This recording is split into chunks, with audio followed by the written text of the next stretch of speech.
What's going on, everybody? This is Chris Classic, and I know you guys have been waiting. Some of you have been waiting for me to talk about video games, so I'm going to talk about a system that came in today. If this video does good, if you guys like the commentary, I ain't gonna lie to you, the camera quality will be PlayStation 3, but at least it's not PS1. But still, got my baby today, got the Switch 2. I'm going to compare it to the Switch from what I have. I'm going to give a good, bad, and the ugly. This may take all weekend, but we're going to look at it. We're going to talk about it. This is not a video that I'm talking about specs and processing and stuff. This is just me just talking about the game from my experience. So make sure you like, comment, and subscribe. First things first, I do want to compare the box size to the original Switch. As you can see, it's almost half, but it's a little bit over. I do know that the system is supposed to be bigger than the Switch console. It's supposed to be wider, so that's definitely going to be very interesting to see, to say the least, when it comes to this kind of thing, because it's looking like an ice cream sandwich compared to it. So we'll see. Let's see how it goes. All right, so I took the sticker off. This is, back it up some, base console. You see the Joy-Cons, and then you also see the main console. The Joy-Cons, I know they're calling it like a mouse or whatever. It's very independent, if that makes sense, with standing and things like that. They are pretty big. For comparison, I did bring my Switch here, but compared to their Joy-Cons, wow, look at that. That's definitely a massive size. Like I said, I do know that you can use some of the Nintendo peripherals on the Switch 2. I don't know how. Like I said, I'm just a person that loves collecting games. I don't really go through like processing and stuff like that. I have a few more days that I am going to cover to see what works and what doesn't work, because I did hear the Nintendo Switch Pro controller works with it, which is all that matters to me, because the way the bank account is set up and the way how much stuff is expensive in these games are, I already have a lot of Switch accessories, so I definitely don't need to be spending a lot more. If anything, one game I am waiting for is Donkey Kong Bonanza. Okay, this is the Switch console. You see Switch 2 on the back, and here's the front. Everything is in plastic. Everything good compared to the Switch console, which is very, very small. Look at that. It's not, well, it's obviously small compared to that. Now, this came from this box, and the Switch came in this box. So you would think that the Switch would have been the bigger console, but that's just not the case.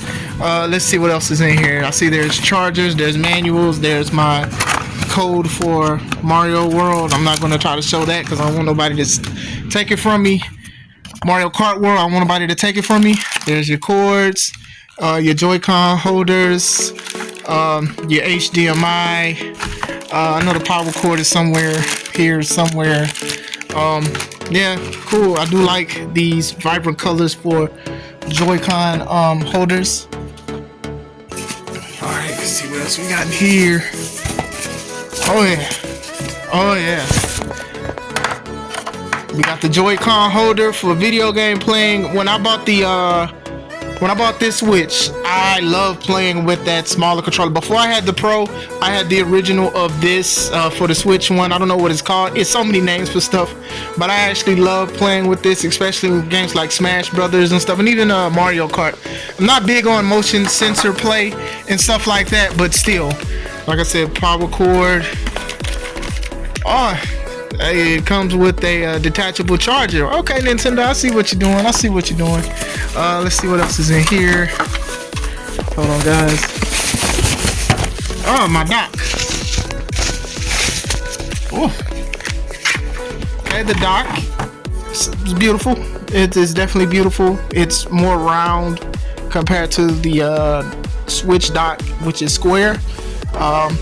This is kind of cool. I like this. I usually play my Switch docked. Now it's a little easier to put the plugs in there. You can detach this, or you can keep it. You can slide it through this little corner which is pretty cool. And you have an Ethernet cable. You see the charger set. And then you also have the HDMI. This is pretty cool. Not even gonna lie, this is pretty cool. I'm cool either way of the dock for either one because I like both because they were easy setup. So basically, all of that was in this box. So compared to the Switch, obviously it's bigger. It has almost the same amount of accessories as when I got the Switch. I don't remember everything from the Switch because it's been a long time, but Switch 2, Switch 1.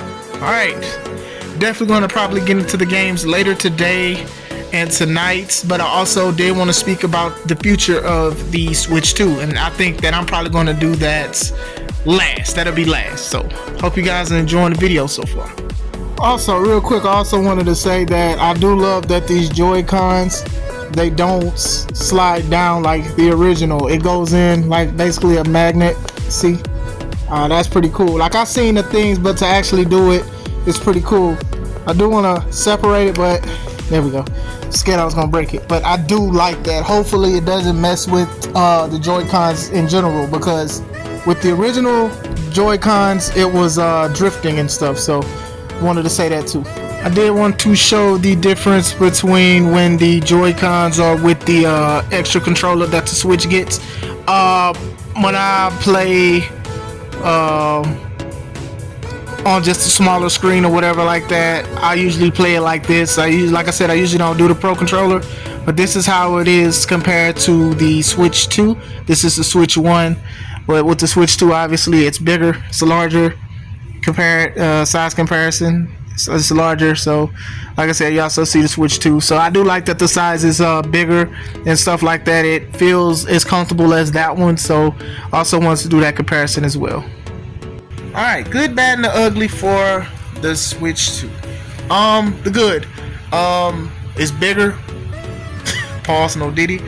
I like the bigger Joy-Cons and controller thing or whatever like that. Handheld gaming is still very much alive, and for the most part I do expect some people to play the Switch 2 as a handheld more than a console. I know a lot of people play the Switch the same way, so accessibility is always a great thing, especially like when you're on a train or on a plane, bars, or doing certain things. I'm a wrestler, so you guys know that I used to carry my Switch with me to shows, you know, to be in the back and waiting, and I used to play Smash Brothers and stuff like that. I was the coldest, but one of the coldest. I got beat a couple times. Still, the accessibility is always there. The Nintendo online, it looks great, especially with the introduction of the GameCube games and stuff like that. So I know a lot of people are waiting for more releases for that. Not big on retro downloading, but I am probably going to be more towards the Switch and stuff, because there were some games that I played as a kid for nostalgia purposes, and there's also games that I do want to beat that I didn't get a chance to beat as a child. So like I said, that's going to always be a great thing. The eShop looked great, the setup for it looked great.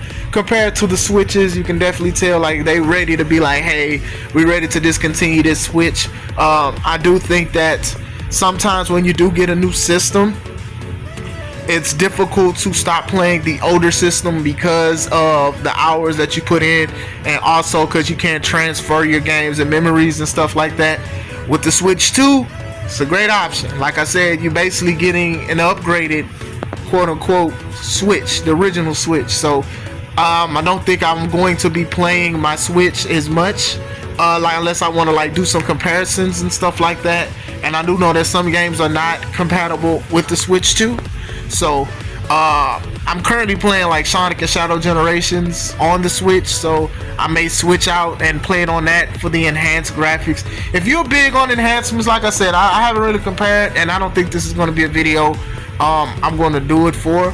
A good thing that I will be talking about as a bad thing is there are some games that are ported from other systems from 5 to 10 years ago, and there's also enhanced games from the Switch like Tears of the Kingdom and stuff like that. So if you want to do that, or if you want to play like these games on the go like Street Fighter and all of these other games that probably wasn't accessible as a handheld, you could definitely do it like that. The the graphics, like I said, I can't sit here and say, oh well, it's just a big difference, because it's not. I mean, Nintendo does not bank on graphics and things like that. They try to stay to the core of games for the most part. Sometimes it works, sometimes it does not. So like I said, there's some good things about the Switch 2. I also like the console. It has a part where you can take the you can have a flap and you can use it as a stand to play, or you can lean it to play if you want it to stand on its own. The original Switch, it just has like this little lip that you pull from the bottom and you can use it, and I never trusted it. I've never used it because I already knew that my Switch was going to fall and potentially break. So I think Switch 2, when they created it, they realized the severity of trying to make something like comfortable to use as a platform. So the lip part to hold it's pretty cool. It's pretty dope. There are many ways to play. Obviously, there's already a lot of cases to be sold. Like I said, the box, I like the box. The box is very small, but I can use it to like put it in a smaller space if I ever want to get on my consoles. I can always have a small space for it. The bad, I wish they would have had better launch titles. Mario Kart World Tour is cool, it's dope, I had fun and stuff like that. I'm probably going to play that a while until Donkey Kong Bonanza comes out, but it would have been cool to have Donkey Kong Bonanza show up as a debut release title for the Switch 2. The Nintendo Switch, when it came out, it had Breath of the Wild, but that wasn't exclusive to the Switch.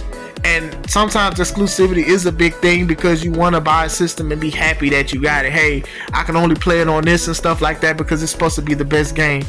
Breath of the Wild was also on the Wii U, on the Wii U's way out the door.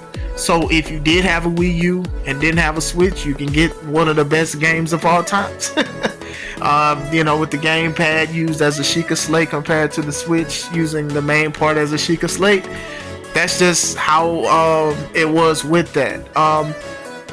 The bad, no Netflix, no HBO Max, no Hulu. Now Switch, the original Switch had Hulu.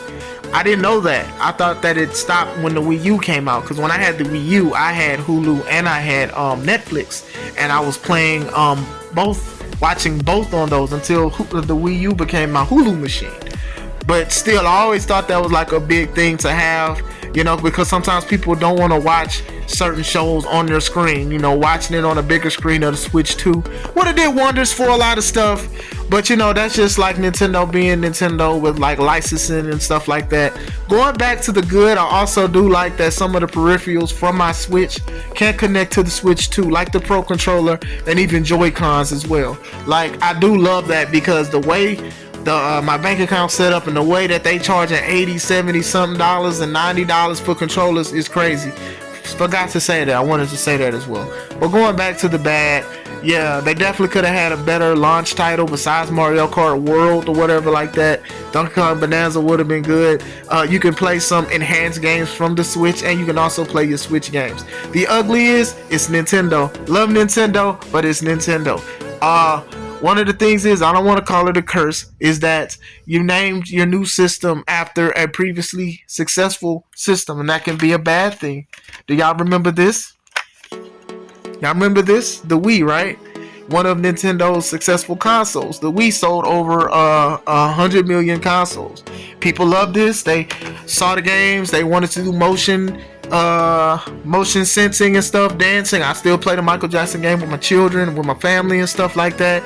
Wii Sports, boxing, NBA Live, Madden, they all had ways to play the games. This system was in rehab, this system was in hospital, this system was everywhere because it was showing people to like get active, and people got active for a little bit. They got very, very successful, and they also had great games like Super Mario Galaxy 1 and 2. You also had ports from other systems as well. It's, and then like the eShop. That's like when the eShop was like bomb, like with old games, Nintendo games and Sega games and stuff. Like, man, I spent hours with it. Very, very successful and stuff like that. So what did they do? They released they released this system, the Wii U, which is basically the same system. It looks the same. Like when you look at both consoles, they look the same. And one of the selling points was motion sensing and also the gamepad. Now the gamepad definitely sold me. I was sold from the gamepad. I was sold from the controllers and stuff like that. And I was also sold because the games was backwards compatible, just like the Wii was backwards compatible with GameCube games. Because me and my homies used to play a lot of GameCube games on the Wii. That was also a problem. One, because it was basically the name of the same game, and two, it just the games for it didn't have a lot of good games for it. It just did not. It was just ports and all of that stuff. You know your system is doomed when your Smash Brothers game on it was also on the 3DS. Nothing against the 3DS, but the 3DS, you know, it had its flaws too. But still, like, this was like the precursor to like the Switch. But honestly, it's not something I'm like, oh well, this was just the dopest thing ever. Eventually, when you get tired of the aesthetic of the game pad, you're like, well, what else? So hopefully it's not the same with the Switch 2, because it's called the Switch 2. So now it's like, okay, after we're happy we got the system and we see that it's a bigger screen and all of that stuff, what else? What are we going to get that's better than the original Switch? Because the original Switch was very good and stuff like that, and the original Switch sold over 150 million compared to the Wii. So now this is more successful system and y'all are calling it the same. So hopefully it's not a Nintendo curse. Games and the lack of exclusivity. It's not just a Nintendo problem. It's just a lot of games. It's just a lot of gaming developing companies as well. There's a lot of games you can get. Yakuza, you can get Street Fighter, whatever, which one it is. You can get a whole bunch of games that are portable, but at the same time that just beefs up Nintendo's library to say, hey, look at all of these games that are considered launch titles. You know, it's not a lot, but they're releasing very, very soon. And like I said, I'm not big on buying games that I bought 5 to 10 years ago. Now, I will say I did play The Witcher 3 on the Switch. And I know it originally came out like online and then on Xbox 360 and PS3. And I did enjoy it. But I'm not going to do that all the time. Especially with the prices that y'all want for games that are 5 to 10 years old. It's kind of ridiculous, Nintendo. It's a lot, and I understand making money and doing all of this other stuff, but at the same time, I ain't doing all that. So hopefully they learned a lesson with the Wii U. Hopefully we do get more exclusive games, because I do think that is like a driving force. And I do know that it's not just a Nintendo problem, it's just a game developing problem where some games are more for cross-platform. Sometimes things just take forever to do and stuff. We ain't never getting GTA 6. But I'm just saying in general, hopefully it is something that is have more exclusive to it. The Super Mario game, a new Legend of Zelda game and stuff like that. Not enhancements from previous games and systems and stuff. Like they are selling the trailer for Switch 2 with games that are on the Switch. I ain't trying to see that right now. Show me why I want that Switch 2. Don't show me Sonic and Shadow of Generations. I have that on the Switch. Oh, well, you can want and enhance. No, I don't care about that. We know that y'all don't care about graphics like that. Because even The Witcher 3, it was decent, but them graphics was bad. It was like PlayStation 2.5 graphics. But still, this is my review. Like I said, I'm enjoying it so far, but hopefully it continue. I love Mario Kart World Tour. I'm going to play it more and stuff like that, but the infatuation phase goes away. Donkey Kong Bonanza comes out in about less than a month. I'm excited for that. Hopefully the excitement continues to go. I will say that. Now maybe I'll do a year in review, but yes, this is my first video game content on this channel. If it does good and you guys like it, I may do more, but I'm strictly to wrestling. This is Chris Classic. Let's take it home.